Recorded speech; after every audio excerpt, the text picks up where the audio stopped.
大家好，歡迎翻到嚟肥宅嘅頻道。呢條片會講解一下通常模型用得到嘅顏料，同埋將所有嘅溶液溝入各種唔同嘅顏料度做個小實測。如果你係第一次瀏覽我嘅頻道，我嘅頻道就係主要介紹一啲做基本模型處理嘅手法，同埋一啲我自己做改裝模型片段嘅分享。同時我亦都有做模型代工嘅，有興趣歡迎 PM。對呢類影片有興趣嘅朋友就記得訂閱啦。我呢度預備咗3種唔同屬性嘅顏料，左邊呢一隻就係西班牙嘅 AV 油啦。早排開始興手油嘅時候，呢一隻 AV 油都好多人追捧嘅。中間就係珐琅油，最右邊嘅就係棍氏嘅油性顏料啦。同時間我亦都擺埋各種唔同顏料嘅溶劑，包括有水啦、珐琅油專用嘅開油水，同埋棍氏油性漆用嘅開油水。我首先會用水去做溶劑，測試咗呢3隻顏料先嘅。我哋由左至右咁試，所以第一隻咧就試呢個 AV 油啦。其實呢個都好簡單啫，因為佢係水溶性嘅，所以落水落去當然冇問題。出嚟個顏料係好順滑、好靚仔嘅。不過留意翻，其實用呢隻 AV 油最好嘅方法就唔係落水去稀釋佢。賣油嗰位老細就話俾我聽，其實最好嘅方法係用水整濕你支筆嘅筆頭，然之後直接點顏料上去塗上件模型件上面。咁呢個方法我試過係比較容易啲掌握嗰個適合嘅濃度嘅。第二隻我哋要試嘅就係珐琅油啦。大家見到落咗水之後，顏料同個水其實係有水分離嘅狀態。個顏料根本唔會溶入去啲水入邊，甚至會起泡添。咁所以水呢一樣嘢咧就唔適用於珐琅油嘅稀釋上面啦。第3隻要試嘅就係棍氏嘅呢一隻黑色油性漆啦。將水落咗落去之後，我嘗試用筆將佢哋撈埋啦。油性漆本身會好似突然間俾水搶走晒佢自己嘅水分咁樣，會突然間凝固成為塊狀。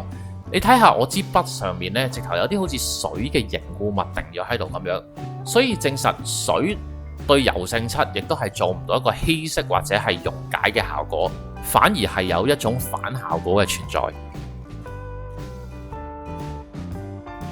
跟住落嚟就係試用佳亞嘅呢一隻珐琅油嘅開油水做溶劑啦，一樣係由左至右咁樣，所以我哋先試咗隻 AV 油先。滴咗之後，你去見到其實個油好似被稀釋咗，但係其實佢係冇溶到入去個液體入邊嘅。你見到嗱，而家有一個直頭係塊狀嘅嘢浮咗喺嗰啲溶液入邊。所以呢一個組合其實亦都係不可行嘅。跟住落嚟就試用喺珐琅油上面，咁呢個就非常之簡單啦，專用嘅開油水都冇乜可能有咩問題發生噶啦，所以就可以好快咁樣稀釋咗個珐琅油去啦。接住落嚟，我哋試埋呢個黑色嘅油性漆，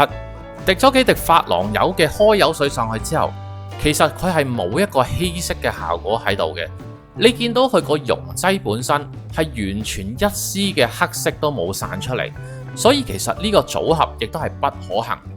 呢一度就證實咗啦，無論喺水性油定還是喺油性漆上面，都可以用珐琅油去做一個加工，而完全唔需要擔心會影響到另外2種嘅顏料啦。嚟到最後呢一組嘅測試，咁我哋就用呢一個棍氏嘅油性漆開油水，首先試落去個 AV 油度先。意外地，佢係可以開得到呢一隻水性油嘅。雖然開到咁上下，佢有一啲好細好幼嘅火粒喺上面，但係佢依然可以俾個顏色做到一個掛件嘅效果上去。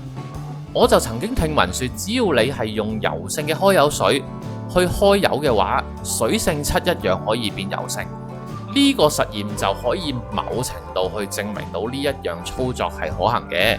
不過老實講，我自己就唔會咁樣用噶啦。始終油性嘅顏料喺香港得佳亞係供貨有問題，棍氏一樣有足夠嘅顏色俾我選擇去用，點解我要搏呢？然之後就係試珐琅油。你可以見到珐琅油同水性漆其實個效果都差唔多，都係可以俾油性嘅溶液去將佢稀釋嘅。其實呢樣嘢亦都可以側面咁樣證明咗，柔性嘅開油水喺溶解力上面係3隻溶劑入邊最強嘅。到最後我哋都順手試埋呢個柔性7嘅開油水 combination 啦。咁其實都有少少多餘噶啦，因為必定開得到順滑嘅。喺度又忍唔住講一句，肥宅以前係比較少用棍試嘅。講顏色嘅選擇，其實佢差唔過佳亞，但係佢細支同埋佳亞個價錢又爭唔遠呢，感覺上就好似佳亞真係抵啲咯。我自己亦都將呢3隻唔同嘅顏料塗咗上3件嘅模型件上面，俾佢用各種嘅溶液再滴上去，睇下個效果究竟會變成點樣。我都特登揾啲底色 contrast 係大啲嘅件，咁個色一甩出嚟呢，大家就比較容易會睇得到啦。如果覺得肥宅嘅影片有用或者有趣嘅，記得喺右下角嗰度點個訂閱掣支持一下啦。我今次都係用水為一個溶劑去試先嘅，咁就由左到右咁樣去試啦。呢一個件係上咗 AV 油嘅，滴咗水上去之後，佢呢一隻油已經唔會再有任何嘅變化。其實呢一種 AV 油呢係一種亞加力油，特徵就係佢乾透咗之後唔會再俾水係溶得到噶啦。你摸上去嘅時候就會感覺到好似有一層膜咁樣嘅。而家滴水上去呢係唔會再有任何事情發生，呢一點都係幾特別嘅。跟住落嚟，我哋就會再試珐琅油同埋柔性顏料上面落水。咁其實大家都預計得到噶啦，係完全唔會再有任何嘅顏料被溶化而構成甩色呢個效果。所以大家嘅模型如果係已經上咗色嘅，喺有需要嘅時候，譬如積咗塵啊，或者整咗少少污糟嘢上去嘅時候呢，用濕毛巾去再抹翻乾淨，係絕對冇問題嘅。然之後我就會用呢個珐琅油嘅開油水滴落3種唔同嘅顏料上面。首先就試咗 AV 油先，呢度落咗開油水之後，我再用筆喺件嘅表面上面來回摩擦，去確認珐琅油開油水係不能夠對已經乾咗嘅 AV 油造成任何嘅影響。咁跟住就試落上咗珐琅油嘅件嘅表面上面啦，但係都一定係可以將已經乾咗嘅油漆溶翻落嚟噶啦。同時間亦都講一句，呢一個其實係做舊化嘅其中一個流程嚟嘅。我哋會將啲黑色啊或者扮鐵鏽色嘅啡色珐琅油塗咗喺件嘅表面上面，再將佢清走，咁樣就會留翻一個好淺色嘅跡喺度，形成一個比較類似舊化咗嘅表面。之後我再將呢個珐琅油開油水滴落去柔性顏料嘅表面上面，其實都唔會有任何顏料係被溶化落嚟噶啦。咁就再證實多一次，用珐琅油係可以俾我哋喺已經上咗水性漆或者柔性顏料嘅表面上面做其他嘅加工工序，比如係滲線啊或者舊化，都唔會影響到佢底下面嗰一層嘅顏料嘅。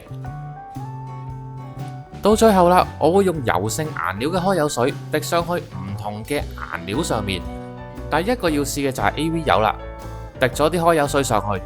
再用筆喺已經塗咗顏料嘅表面上面來回擦動，就已經可以見到其實個顏料係會慢慢俾呢個開油水溶走，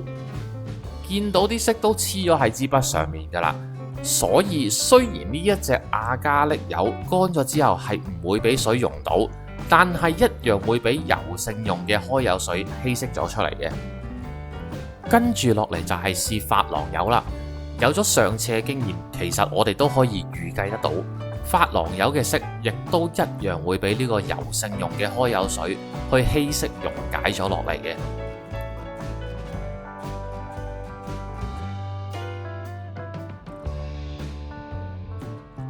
到最後就係試翻喺柔性嘅顏料上面，咁呢個組合亦都大家預計之內啦，係絕對可以將已經乾咗嘅柔性漆油溶翻落嚟嘅。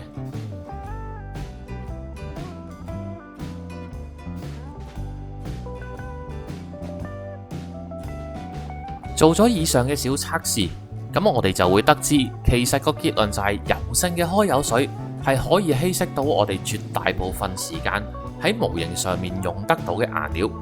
相反，其他嘅溶液就對油性嘅顏料呢係冇咩影響嘅。所以我哋如果用油性嘅顏料去做一個底，然之後先喺上面用唔同屬性嘅顏料去做加工呢，就絕對係冇問題嘅。至於大家操作上面嘅細節，就可以按住各自嘅設計去考量翻啦。但係記住呢一個邊一種溶液可以稀釋到邊一種顏料嘅大原則，對你以後喺模型上嘅加工呢，就可以免卻咗好多嘅麻煩啦。去到呢度有個少少嘅預告先，呢2個禮拜我有啲私務呢，所以可能1個禮拜未必會上到2條片嘅。咁就希望大家見一見諒啦。另外，按網友嘅建議，中文嘅字幕就做翻書面語，希望大家唔明廣東話嘅朋友就睇得舒服少少啦。今日嘅片就嚟到呢度啦。如果有咩唔明嘅，歡迎留言，我會再詳細解答嘅。如果中意呢條片嘅朋友，記得 like、subscribe、share， 訂閱咗之後，仲要記得撳埋個鐘仔，咁下條新片出嘅時候，你哋就會收到通知噶啦。我哋下條片再見，拜拜。